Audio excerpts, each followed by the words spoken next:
আসসালামু আলাইকুম দর্শক, কেমন আছেন সবাই? রাকিবুলস রেসিপির আজকের পর্বে আপনাদের সবাইকে স্বাগত জানাচ্ছি। আলু দিয়ে গরুর মাংসের ঝোল রান্না করতে তো আমরা অনেকেই পারি।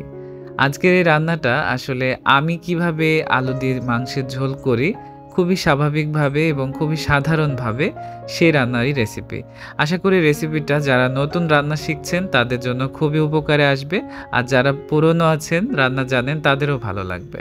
তো রান্নাটা শুরু করছি। রান্নার শুরুতে আমি একটা কড়াইয়ের মধ্যে আধা কাপ সয়াবিন তেল দিচ্ছি। এরপরে আমি দিচ্ছি ৩টা তেজপাতা, দিচ্ছি ৮-১০টা মতো লবঙ্গ, দিচ্ছি ১ টুকরো দারুচিনি।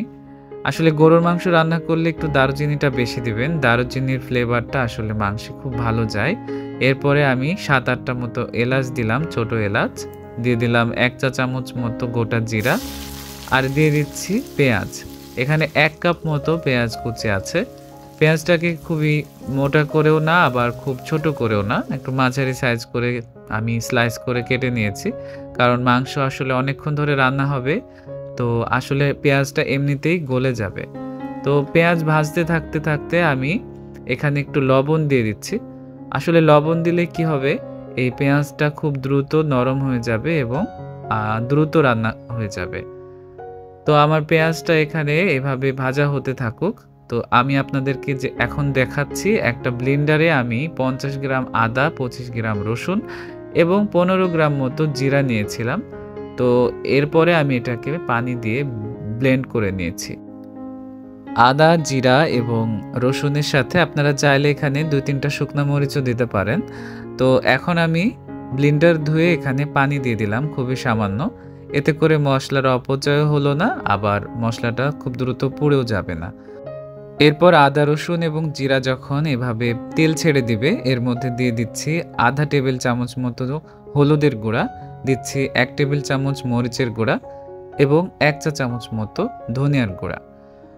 ধনিয়ার গুঁড়াটা আসলে চাইলে ধনিয়া বাটাও দেওয়া যেতে পারে, এতে আরও স্বাদ বাড়ে। তো কথা বলতে বলতে এখানে ১ টেবিল চামচ মাংসের মশলা দিয়েছি, সাথে দিয়েছি সামান্য একটু পানি।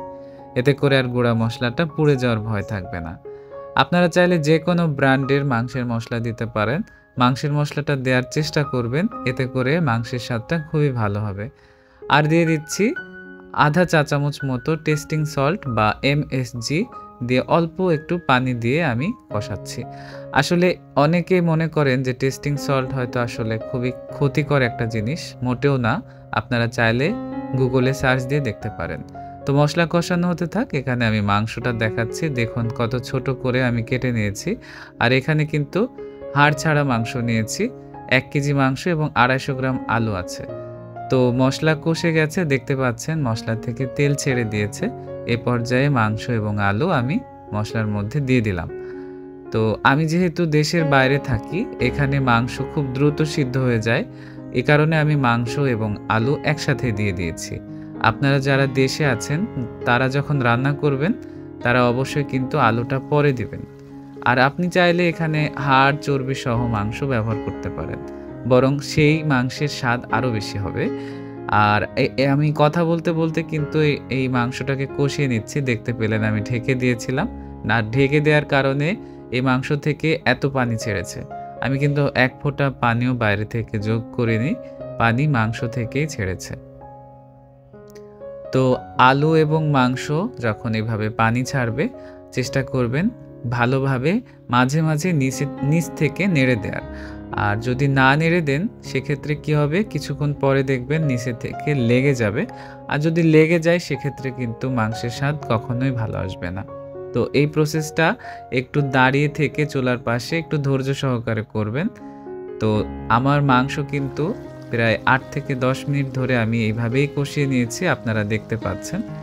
আর এ পর্যায়ে কিন্তু মাংস অনেকটাই সিদ্ধ হয়ে যাবে। আর মাংসের মধ্যে লবণ, ঝাল এবং সবকিছু আপনার স্বাদ মতো হয়েছে কিনা, এ পর্যায়ে কিন্তু ভালোভাবে টেস্ট করে নেবেন। আমি আসলে অফ ক্যামেরাতে লবণ দিয়েছি, আপনাদেরকে আসলে লবণটা দেওয়া দেখাতে পারলাম না।